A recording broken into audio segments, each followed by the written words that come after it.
To learn to get rid of stress in your life, to learn how to deal with the emotional turmoil that causes strokes, heart attacks, bad health, and even weight gain? Life-changing habits for work, family, and everyone you deal with start here with Andrew Wittman. It's time to get warrior tough. Here's Andrew Wittman and Dutch Coleman.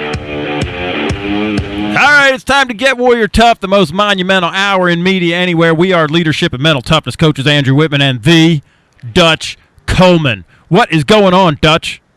Not too much. Just excited, man. Another week, another opportunity to learn and share some words of wisdom. Oh, I love it, man. Hey, guys, if you want to get in on the conversation, you can give us a call at 855-856-1380. That's 855-856-1380. Or on Twitter, use the hashtag GetWarriorTough. As always, you can find Dutch at the Dutch Coleman, and I'm at Warrior Tough PhD. Go to the website, getwarriortough.com. Register for your free ebook. Sign up for the newsletter, find a handle, hook on, man, go to the YouTube channel and subscribe, on and on and on, right? The Facebook page, etc. All right, so Dutch, it was a crazy week this week for me. I mean, all right, so today has been our biggest day ever at Get Warrior Tough as far as website traffic. I was on the show that I was on this morning was called This Morning, America's First News with Gordon Deal. He's a huge deal. No pun, right? But Gordon is awesome. He's on 250 stations. So we went out coast to coast today.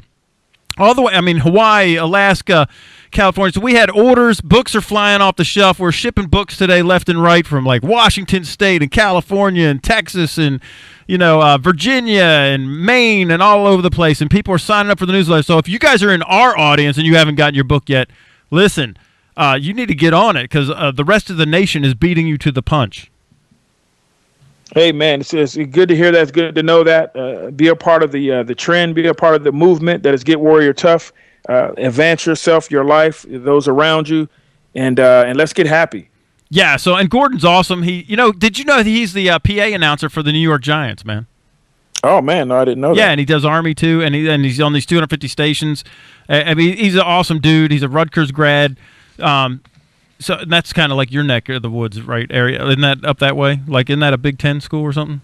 I don't know. Yeah, absolutely. Okay. Rutgers just recently joined the Big Ten, so yeah. Absolutely. So anyway, he was cool. I mean, he's just an awesome dude. I had a great time on his show. And then on Sunday, I was on in Milwaukee with Darrell O'Connor, and he was asking me about my brackets, Dutch, and I'm like a basketball noob.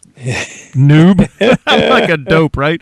Like when your wife was on, she was like, "Remember we're up there at your house, and I flipped a pancake with my left hand." She goes, "Oh, you shoot left-handed?" I said, "No." Or she goes, "You're left-handed?" I said, "No, but I shoot right-handed." She's thinking basketball, and I'm thinking Glocks, right? So me and basketball. Anyway, so I told him my brackets. I was like, "Is that something that holds up a shelf?" No, I didn't say that, but it was. No, I told him I was picking the cutest mascot, and that's how I was doing my bracket.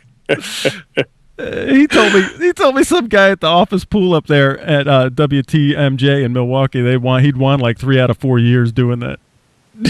Wow, that is funny. Yeah. You got to be careful when you're talking about shooting around a basketball coach. Yeah, man. Like, oh man, I killed him. Oh, you made a bunch of shots. No, I actually killed him. Yeah. He turned it sideways. Kill shot. All right, so it was a great week. It was huge for us, today. So the AndrewWhittman.com site, it's like the biggest day we've ever had on there at all. And Get Warrior Tough, was off the charts too. So it was pretty cool, man. So nice. I'm digging it. Yeah, and let's see. Oh, so tomorrow I'm meeting with our PR people, and we're gonna the next stage is going on TV. So watch out, Dutch. I might be coming to a living room near you. Oh man, you got to get that look you had down in Panama. You got to bring that back. Listen, stop with the Panama thing. I was 19 years old or 20 years old, something like that. That look is long gone, man. Long gone. Well, if you hadn't seen it, just go get the GQ magazine. From what year was that? 1989. Yeah, GQ from 1989. I think it was the September issue. If you want to see Andrew on the cover of that. I think it actually was September, but it wasn't GQ. It was in the Stars and Stripes or whatever. But yeah, okay. So, oh, that's so funny. Actually, that picture that Dutch is always talking about, I think it is on my Facebook page, the Andrew Wittman Facebook page, or the Andrew Wittman PhD Facebook page. There's 2 pages on Facebook, Dutch, right? So I tried to merge them, and they don't have the same name. One's just Andrew Wittman. The other one says Andrew Wittman, PhD. I'm like, well, I don't know what to do to merge the pages. So we got these 2 pages up there. And it's like, it's a nightmare to run both of them. But whatever, you know. You got to appeal to Facebook. You got to say, look, I got smarter. I got the PhD. Yeah, you know, I don't know, man. It's just... Yeah, now I can't put the PhD on the other one, which most of the followers are on the other one, you know, so it's like, you know, anyway, it's all good. Craziness. All right, so like, hey, it's good to be back in the studio. I'm back in the studio in South Carolina, and Denver is getting hammered by a blizzard right now. I'm so glad I got out of there. It was like whiting out when I got on the plane last week. I barely got out of town, and I mean, they're just like totally snowed in over there right now. Oh, man, and they shut it down. I was there years ago for 2 days for a funeral. I ended up being there 7 days. So we literally packed for 2 days. And it was around Christmas. So we ended up being there for Christmas Eve and Christmas and a few days afterwards. And it was a disaster, but it was great because we were around friends and family. So it ended up being a wonderful experience. But, man, being snowed in literally for 7 days was not ideal. Yeah, so I'm glad I got out of there, man, because I just, you know, and I'm enjoying the nice spring weather down here, and, you know, and the you know, I love the Bradford pears in South Carolina. We don't have the cherry blossoms. We have these Bradford pears all over the neighborhood, and I love them because it's like, it's just so cool to see the white blossoms everywhere. And, of course, everybody's sneezing and sniffling because, you know, oh, I hate those things because I'm like, I love them. I go over and put my nose in the, you know, because it smells like spring, man. I've gotten over winter, and it's my favorite time of year in South Carolina. It really is. It's just so awesome. Well, it's still winter up here, so we're still good. No, I think the official first day of spring was like a couple days ago, wasn't it? I mean, I thought. Oh yeah. Up here, we ignore stuff like that. Stuff like that doesn't matter. It doesn't. It snowed June 1st one time when I was up here, so we don't really pay attention to that. Yeah. Anyway, all right. So I know I'm this mental toughness guru, right? But I don't like being cold. I spent a winter in Kosovo a couple years ago, and in Serbia, and it was like a mini ice age, Dutch. I'm not kidding you. I don't think it got over like -20 the whole time I was there. And I left in May, and it was like the first day that it was like it got above freezing. It was May 1st or April 30th or something. Like it was the first day it was above freezing, and then it was just, that's crazy. I'm not a big snow guy. Yeah, I'm with you on that. I love Alaska. I love visiting Alaska. As a matter of fact, I thought my trips to Chicago, Minnesota, and Wisconsin were colder than Alaska. So I'm not good with the snow. Yeah, So anyway, I know we're a couple crybabies. We're mental toughness gurus, but keep me in the South, man. All right, so. Hey, it's all good. That's next level. That's next level cold, though. That is next level cold. Listen, if I have to do it, like I did. I was on a contract that was for like NATO or whatever, and I'm in Serbia. I'm in Kosovo. I didn't cry about it at all, man. My feet were numb the entire time I was there, but I loved it. It was one of my most favorite deployments because I was with a great team. It was a team of 4 of us. The team leader was fantastic. I wasn't leading that group, and I'm still tight with those guys. And you know, we had our corpsman and our shooter, and then it was just good. It was a really great deployment. Even though it was cold, it was one of my most favorite deployments ever because the team was just so great. Nice. Which kind of, I mean, when you're surrounded by good people, it's easy to be happy and hard to be stressed out when you're surrounded by good people. Would you agree with that? Absolutely. Right, so that's what I'm going to roll into right now. Okay, so these 2 reports came out like within a week of each other. I'm going to focus in on this one because that's the one we put out on Facebook and Twitter, right? Americans aren't as happy as they were 10 years ago. And so here comes this latest World Happiness Report where the UN has all the nations. They do these surveys and they self-report. America, the U.S., is 93rd out of 126. We're a very unhappy, and we're declining. So, I mean, like, we weren't even that high 10 years ago, but we're really low now. I mean, we're almost at the bottom. And that just blows my mind, dude. I thought we were number 1 in everything. You know, if we get a little more unhappy, we could get to the bottom of that list and be the most unhappy in the world. You know, and the converse is that the Americans are getting more. The first study that I was saying that just came out was Americans are more stressed out now than they were 10 years ago. Like the stress is through the roof. So it's like converse. As your stress levels go up, your happiness levels go down. And I just, you know, it's just craziness.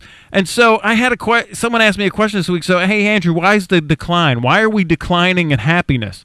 Is it money? If you had more money, would you be more happy? You know, they say money can't buy you happiness, but that's an interesting question, Dutch. And what the empirical data shows is that there is an actual magic number of salary per year that when you make that, what happens is that I'll say it like this: the average-minded person ties their happiness to external factors called comfort and financial security. You know what? I'm not shocked. I mean, if you think about what we've done as individuals, and I mean in general, not you and I, but but as people, the average Americans, yeah, when you have different conversations with people and the things that people gravitate to, the things that people are most excited to talk about and all that, a lot of times it's not their family and their friends. It's about the material possessions, the things they're putting on Facebook. You find that a lot of people putting the material possessions instead of pictures of their family and friends. Now, that's not to say that no one's doing that, but you do notice a certain group among us are flashing, for lack of a better term, their material things, the things that money buys, all those external factors you're thinking about. Yeah, and we do. We tie our happiness to comfort, the creature comforts. That's what you're talking about. Those material things are creature comforts that make our lives comfortable, and financial security. Which that's why we dropped 10 years. I mean, 10 years ago. Think about this. 10 years ago was like the crash of 2000. We're coming into 2007. And everything's all crazy. We're at the bubble. 2008 it crashes, and now all that financial security. I mean, I have people, if they were counting on their retirement, now they're working at Walmart as door greeters in their golden years, right? So of course they're not happy. Who would be happy about that? But here's this number. The number is $75,000 a year. If you make $75,000 a year, that's where your happiness level begins to go up. Like, so if you made 75 grand a year, you have enough comfort and enough illusioned, I'll say, because it's not real, it's delusional financial security, to think that I'm okay, and then you could start to get happy. Now, can you take your finger on that chart and move it down to where it meets with 4 kids and see what that number is there? Dude, I hear you, man. I'll tell you what, I tell you that, and that's why you say these are things that you choose. I mean, you can't, as much as we want to do the studies, as much as we get all this information, and some of it is a ton of it. The reason we do these things is to learn more. So the information is relevant. So I won't say it's not relevant, but it still leads to the point that it's a choice, because all these things are relative. And so when you choose these external factors to be your measure, man, you're setting yourself up for failure. Absolutely. Why would you give that? And we were talking about this on our Phalanx coaching call with our membership clients last night on the call. Was actually about this kind of very thing. Why would you give that power to an external factor over your happiness? Because your happiness is a choice. It's complete. Why would you abdicate that? Same with stress. Now, stress is a choice too. You can either choose to be stressed or, how you respond to it. And I choose that stress is always positive for me. It always just helps me. It's my rocket fuel. I choose to be happy. I decided a long time ago to be a happy person. Listen, because it wasn't that long ago. I can remember, when I first got married, my wife would be like, "Would you be positive?" And I would say stuff like, "I am positive. I'm positive this ain't going to work." I mean, I don't know how she stuck with me for. We've been married 27 years now, right? So, but it wasn't. I can remember actually being in that funk where I just someone would do something that I didn't like, and I would just be livid.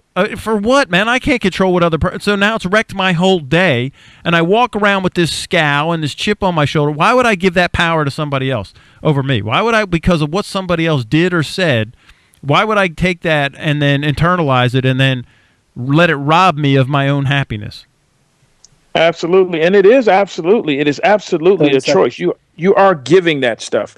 And the fact is that there are people that are making half, that are making a quarter of that, and they're happy. So if anybody out there disputes this, explain to me how someone could be doing half that financially and still being happy, because they're choosing to be happy. All right, Dutch, we're up on a break. You're listening to the Get Warrior Tough radio show. Dutch and Andrew, we'll be right back.